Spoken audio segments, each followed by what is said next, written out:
Hello friends, once again welcome to our academy.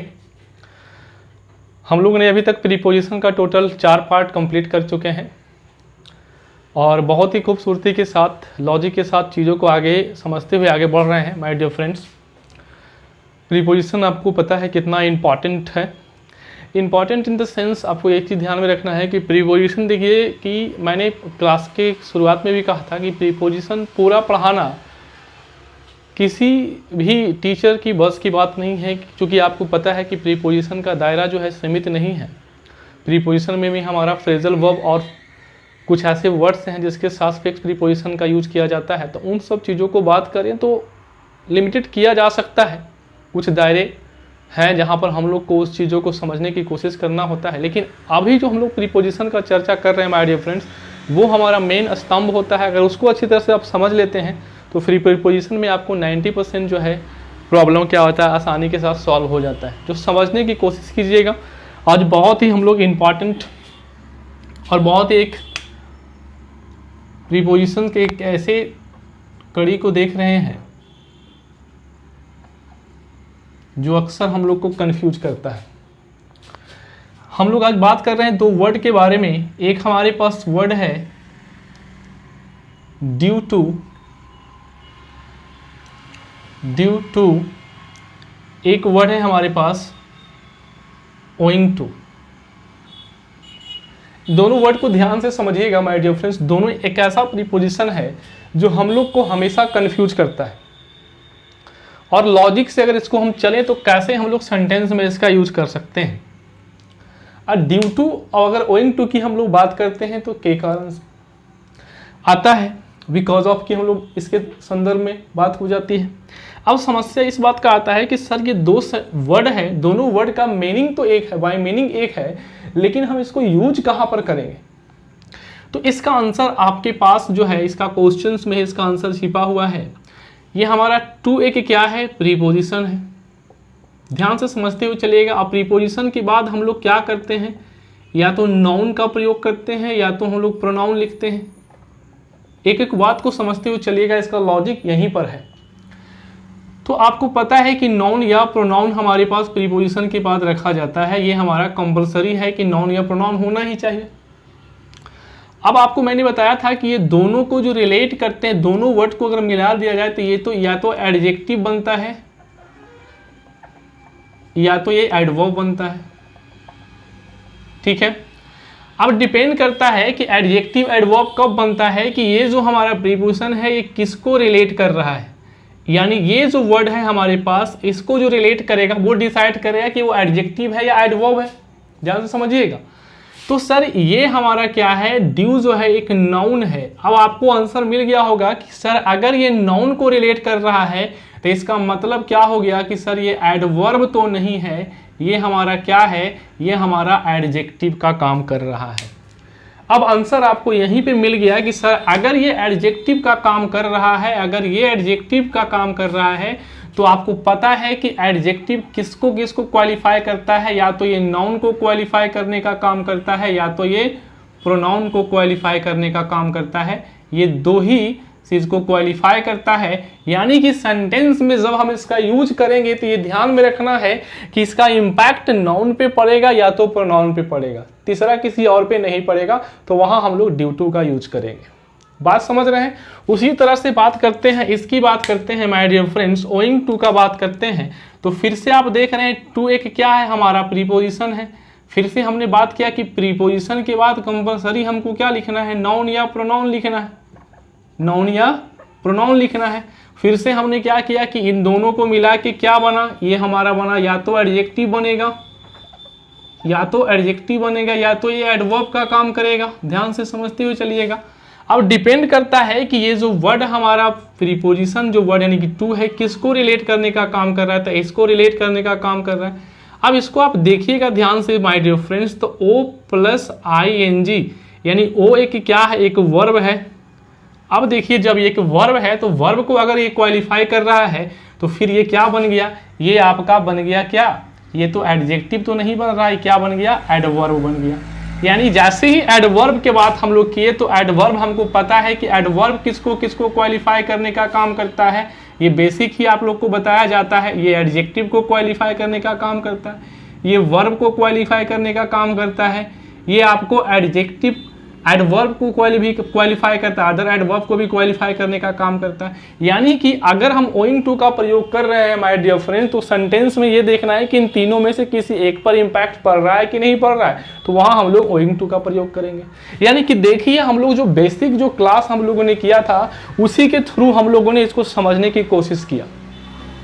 मैं आपको पहले ही क्लास से मैं ये बात बता रहा हूं कि प्रीपोजिशन बहुत ही खूबसूरत टॉपिक है। अगर इसको आप समझिएगा, लॉजिक से समझिएगा, तो ये बहुत ही आपके लिए आसान है। अगर इसको लॉजिक से आप नहीं समझिएगा, रटने की कोशिश कीजिएगा, तो आप हमेशा इसमें उलझ के रह जाइएगा। अब मैं इन चीज़ों को आपको जो है एक एग्जाम्पल देकर मैं इसको जस्टिफाई करने की कोशिश करता हूं। जरा ध्यान से आप देखिएगा। चलिए फर्स्ट एक एग्जाम्पल लिखते हैं, fill in the blank.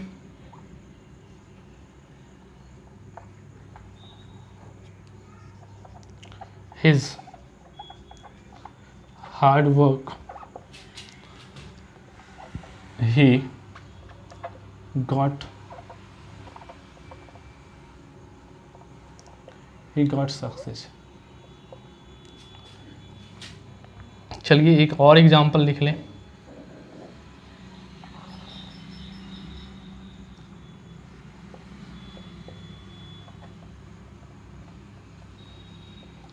Why a car. ठीक है, समझते हुए चलिएगा। रानी रैन,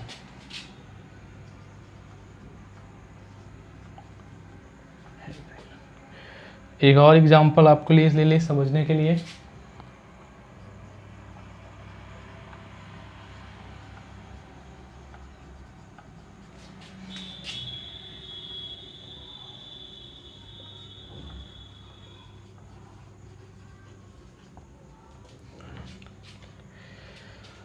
ठीक है, चलिए एक और एग्जाम्पल लिख लें ताकि आपको और आसानी के साथ चीज़ों को समझते हुए चले। चलिए पहले इन लोगों को हम लोग डिस्कस कर लें, उसके बाद हम लोग और एक एग्जाम्पल लेके मैं आपको समझाने की इसको कोशिश करूंगा। देखिएगा, ध्यान से लॉजिक के साथ समझने की कोशिश कीजिएगा माय डियर फ्रेंड्स, बहुत इंपॉर्टेंट है ये। अब देखिए यहाँ लिखा हुआ है कि his hard work he got success. ये देख रहे हैं कि ये हमारा क्या हो गया, ये वर्क है, ये एक नाउन का काम यहाँ पर कर रहा है, ये हार्ड एक एडजेक्टिव का काम कर रहा है। ठीक है ना, ये हमारा एक डिटरमाइनर हो गया। ठीक है, अब देखिएगा कि बच्चे प्रॉब्लम में कहाँ आते हैं। एक्चुअली में ये सेंटेंस का जो रीजन है, रीजन आपको चूंकि समझना है, रीजन क्या है, इस कारण इसने क्या किया, क्या प्राप्त कर लिया, सफलता। ये सफलता क्या है, आपका एक नाउन है। अब ये देखिए, नाउन को रिलेट करने का काम कर रहा है। तो जब नाउन को रिलेट करने का काम कर रहा है, तो हमने आपको बताया था नाउन को रिलेट कौन करता है, यानी एडजेक्टिव करेगा, या तो नाउन को या प्रोनाउन को रिलेट कर रहा था। इसका मतलब यहाँ पर हम लोगों ने क्या लिखा, ड्यू टू का प्रयोग किया। Due to his hard work he got success. ठीक है, उसके बाद देखिएगा फिर से यही बात आया, he hard work he could buy। यहां मेन बात क्या हो गया, वाई। भाई ये वाई किया, क्या किया, वाई। वाई ये क्या है, एक वर्ब है। ये क्या है, एक वर्ब है। अब वर्ब को क्वालिफाई कौन करता है, एडवर्ब क्वालिफाई करता है। तो एडवर्ब यहां पर कौन बन रहा था, ओइंग टू बन रहा था। तो यहां पर हम लोग क्या यूज करेंगे, ओइंग टू का प्रयोग करेंगे। अब ध्यान से समझिएगा, रानी रैन, ये हमारा क्या है, एक नाउन है। ये हमारा क्या है, ये एडजेक्टिव है। तो आपको पता है कि प्रीपोजिशन के बाद तो नाउन रहना है ही, कंपलसरी है। ये तो डिसाइड नहीं करता, डिसाइड करने का काम कौन करता है, कि जो इसके पहले जो रिलेट करेगा, रिलेट करने का काम यहाँ पर देखिए क्या है, रैन क्या है, एक वर्ब है। ये वर्ब को रिलेट कर रहा है। अब वर्ब को जब रिलेट कर रहा है तो इसका मतलब क्या हो जाएगा, आप यहाँ पर किसको आप प्रयोग कीजिएगा, आप ओइंग टू का प्रयोग कीजिएगा ना, क्योंकि यहाँ वर्ब को रिलेट करने का काम कर रहा है। समझ रहे हैं बात को, है ना। रानी rain owing to his owing to heavy rain. अब देखिएगा आगे लिखा हुआ है, रानी इज अ टीचर। अब यहाँ पर देखिए हर नॉलेज, नॉलेज यहाँ पर एक क्या हो गया, नाउन हो गया हर, यानी कि इसके बाद नाउन आना चाहिए, प्रीपोजिशन के बाद नाउन यहाँ पर है, कोई प्रॉब्लम नहीं है। लेकिन ये रिलेट किसको कर रहा है, देखिएगा इसके पहले क्या आ रहा है, टीचर। टीचर क्या है माय डियर फ्रेंड्स, एक नाउन है। ये जब नाउन है तो नाउन को रिलेट करने का काम कौन करता है, एडजेक्टिव। एडजेक्टिव कौन बना था, ड्यू टू से बना था। यानी कि यहाँ पर हम क्या यूज कर रहे हैं, यहाँ पर आपको ड्यू टू का यूज हो रहा है, ड्यू टू। यानी कि यहाँ पर देखिए किस तरह से हम लोग चीज़ों को समझते हुए आगे बढ़ रहे हैं, समझ रहे हैं। एक और एग्जाम्पल मैं आपको समझाने के लिए ले लूँ ताकि आपको और ज़्यादा क्लियर हो जाए।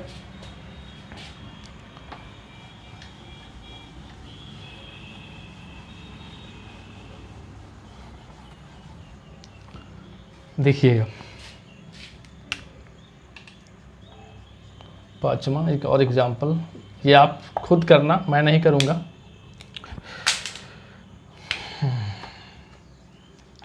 She seems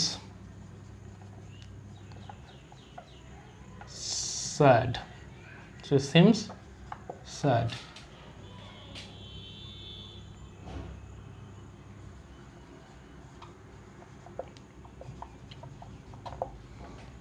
चलिए आप इसको फिल इन द ब्लैंक में कीजिए, क्या फिल कीजिएगा यहाँ पर, ये हमको बताइए। सैड रिलेट किसको करेगा, इसके पहले वाले वर्ड को ये रिलेट करेगा, इसको रिलेट करेगा। ये तो फेल्यूर एक नाउन है ही, कोई दिक्कत नहीं है। अब जब ये सैड, यानी कि सैड क्या है, सैड एक एडजेक्टिव है, आंसर आपको यहीं पे मिल गया। एडजेक्टिव को क्वालिफाई कौन करता है, एडवर्ब। ये मिला था, क्या बना था, एडवर्ब किसके है, तो यहाँ क्या हो जाएगा, ओइंग टू का प्रयोग करेंगे। यानी कि आई होप कि मैंने आपको ड्यू टू और ओइंग टू को लॉजिक के साथ मैंने सेंटेंस में किस तरह से यूज किया जाता है मैंने बताया। अक्सर क्या होता है माय डियर फ्रेंड्स, जो हम लोग जो एज ए टीचर्स कुछ ऐसे होते हैं जो बोल देते हैं कि दोनों को हम लोग जो है कहीं भी यूज कर सकते हैं, दोनों सेम ही है। लेकिन आप जब इन चीज़ों को आप लॉजिक से समझने की कोशिश कीजिएगा तो आपको पता चलेगा कि दोनों में कितना डिफरेंस है। और ये बार बार एग्जामिनेशन में पूछा जाता है, ड्यू टू और ओइंग टू का कन्फ्यूज़न। ये आपको ध्यान में रखना है कि इसके कंसेप्ट पे आपको काम करना है। आप बड़ी अच्छी तरह से इन चीज़ों को बार बार देखिए। आपको हो सकता है कि पहली बार कुछ दिक्कत आए, धीरे धीरे चीज़ों को आपको समझने में दिक्कत नहीं होगी। जब आपको दिक्कत आ रही है इसका मतलब आप चीज़ों को समझने की कोशिश कर रहे हैं, और जब दिक्कत ही नहीं आ रही है तो फिर से तो आप समझ लाए कि इसका मतलब आपने अप्लाई अपना माइंड किया ही नहीं। ओके, तो चलिए यहाँ तक की बातें आपको समझ में आ गई होगी। चलिए हम लोग आगे बढ़ते हैं। इसके बाद यहाँ तक की बातों को कॉपी कीजिए। चलिए आप वहाँ तक की बातों को अच्छी तरह से समझ गए होंगे। हम लोग अगले प्रीपोजिशन पे बढ़ते हैं माय डियर फ्रेंड्स। फिर से आपके लिए दो प्रीपोजिशन फिर से मैं उठा रहा हूँ। एक होता है हमारे पास इंस्टीड ऑफ, एक होता है इन स्पाइट ऑफ, इंस्टीड ऑफ, और एक है इन स्पाइट ऑफ। इसमें भी हम लोगों को कन्फ्यूजन होती है। पहले इसके अर्थ को समझने की कोशिश करें कि दोनों का मतलब क्या होता है। अगर हम इंस्टीड ऑफ की बात करते हैं तो ये सब्स्टिट्यूशंस को रिप्रेजेंट करता है। सब्स्टिट्यूशन है ना, सब्स्टिट्यूशंस क्या हो गया, इन प्लेस ऑफ या इन लिव ऑफ, है ना, सब्स्टिट्यूशन किसी चीज के बदले। ठीक है। और जब हम इन स्पाइट ऑफ की बात करते हैं तो ये कॉन्ट्राडिक्शन को रिप्रेजेंट करता है। कॉन्ट्राडिक्शन, कॉन्ट्राडिक्शन को रिप्रेजेंट करता है। इसी के इक्वल हमारे पास एक और आता है, इसको ध्यान से समझिएगा, डिस्पाइट। Despite of. एक बात हमेशा याद रखिएगा, डिस्पाइट के साथ कभी भी हम लोग ऑफ का प्रयोग नहीं करते हैं। ये भी हमारा कॉन्ट्राडिक्शन को ही रिप्रेजेंट करता है। ये भी कॉन्ट्राडिक्शन को ही रिप्रेजेंट करता है। कॉन्ट्राडिक्शन को रिप्रेजेंट करता है। ठीक है। अब हम लोग इसके अर्थ को अगर समझ लिए हैं तो एग्जाम्पल के थ्रू मैं चीज़ों को समझाने की कोशिश करूंगा। आप यहाँ तक की बातें कॉपी करें, समझें, और मैं आपके लिए एग्जाम्पल लिख दे रहा हूँ, चूँकि वीडियो को पॉज करके लिख रहा हूँ, क्योंकि हम लोग को ज़्यादा टाइम लग जाता है एग्जाम्पल लिखने में, तो मैं सोच रहा हूँ कि वो चीज़ आपको समझाने में चला जाए तो अच्छा रहेगा। चलिए आप यहाँ तक बात की कॉपी कीजिए। चलिए माय डियर फ्रेंड्स, आप लोग के पास टोटल 5 क्वेश्चन है। अब ये 5 क्वेश्चन में इस लॉजिक के साथ यहाँ पर आपको फिल करना है, मैं नहीं, आप फिल करोगे, आप बताओगे। He took my car, fill in the blank his bike. अब जरा यहाँ ध्यान से समझिएगा कि आपका कोई कार लेता है बाइक के बदले, तो आप यहाँ क्या कर रहे हो, यहाँ कंट्राडिक्शन शो कर रहे हो या सब्स्टिट्यूशन कर रहे हो। आप बोलते हो ना कि भाई तुम मेरा आज के लिए कार ले लो, मैं तुम्हारा आज बाइक ले लेता हूँ, या तुम मेरा आज बाइक ले लो, मैं तुम्हारा आज कार ले लेता हूँ। तो ये क्या, ये कंट्राडिक्शन है। कंट्राडिक्शन क्या होता है, कंट्राडिक्शन का मतलब आप कुछ बोल रहे हो, कोई और उसका जस्ट अपोजिट बोल रहा है। समझ रहे हैं, सिचुएशन क्या है, अपोजिट हो जाता है, ठीक है ना। तो आप यहाँ पर क्या भरोगे, फिल इन द ब्लैंक क्या करोगे। आपने बताया कि सर ये तो यहाँ पर सब्स्टिट्यूशन हो रहा है, इसका मतलब यहाँ पर हम लोग क्या करेंगे, इंस्टीड ऑफ का प्रयोग करेंगे। ठीक है भाई, कोई दिक्कत नहीं है। Pankaj refused the money, Pankaj refuse the money frequent request. अब जरा ध्यान से समझिएगा, पंकज से आपने, पंकज रिफ्यूज कर दिया, मना कर दिया, ठीक है ना। आपको आपने क्या किया, फ्रीक्वेंट रिक्वेस्ट किया, बहुत उससे बार बार। फ्रीक्वेंट का मतलब क्या होता है, बार बार आपने उससे आग्रह किया कि मुझे पैसा दे दो, मुझे पैसा दे दो, लेकिन वो नहीं माना। अब जरा हमको एक चीज बताओ कि यहां पर क्या होना चाहिए। आप इस चीज पर दिमाग लगाओ, जरा ध्यान से समझो इस चीज को।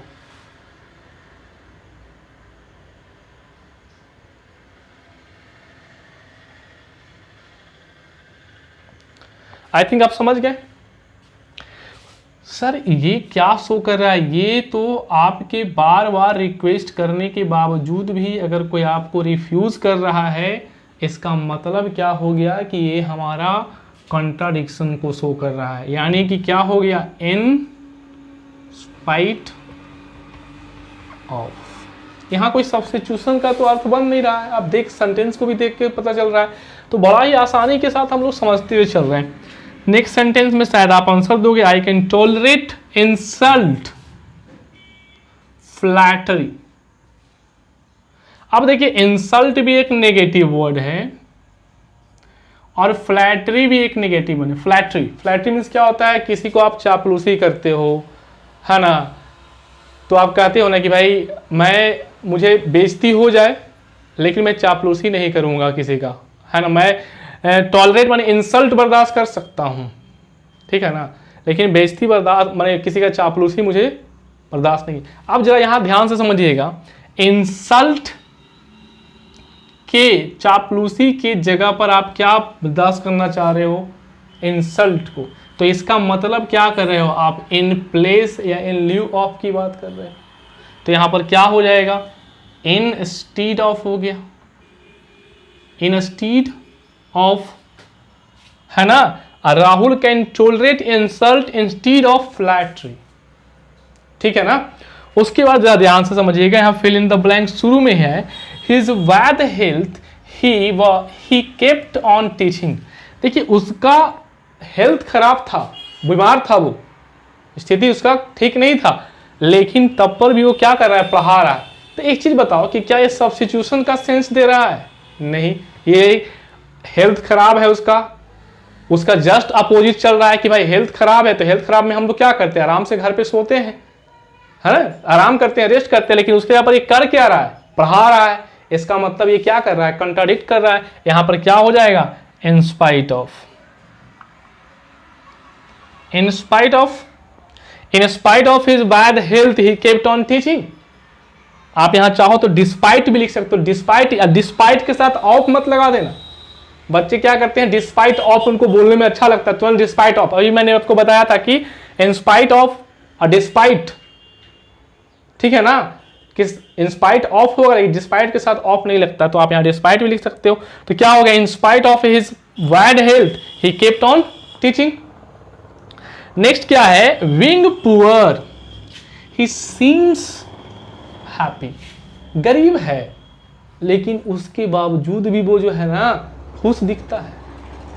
इंसान अगर गरीब है, एक तो पॉजिटिव नेगेटिव सेंस है, उसके बाद क्या दिख रहा है, खुश दिख रहा है, ये बहुत कम होता है, यानी कि ये भी क्या हो रहा है, कंट्राडिक्शन का काम कर रहा है।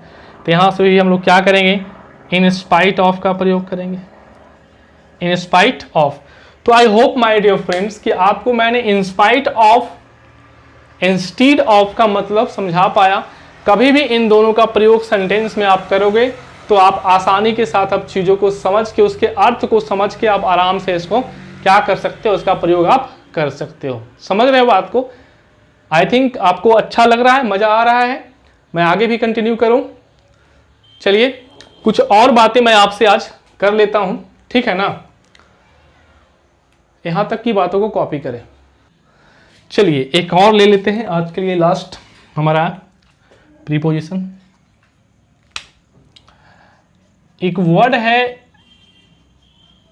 विसाइड और एक वर्ड है विसाइड्स। इसमें भी आपको समस्या आती होगी, बिसाइड और बिसाइड्स, समझिए इसको। एक वर्ड है बिसाइड, एक वर्ड है बिसाइड्स।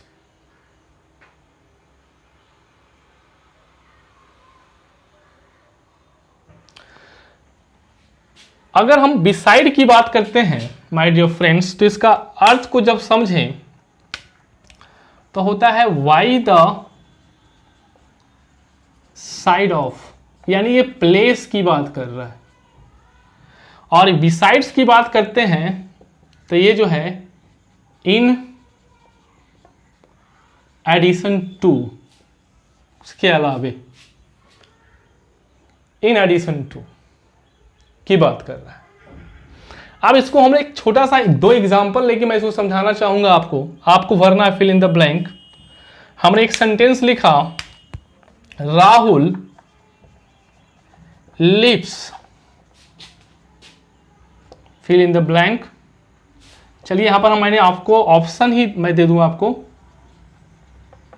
बिसाइड और बिसाइड्स, अडॉप्ट, ठीक है। दूसरा एक एग्जांपल लिख लें, राहुल इज अ डॉक्टर। फिर से आपके पास 2 ऑप्शन, बिसाइड, बिसाइड्स,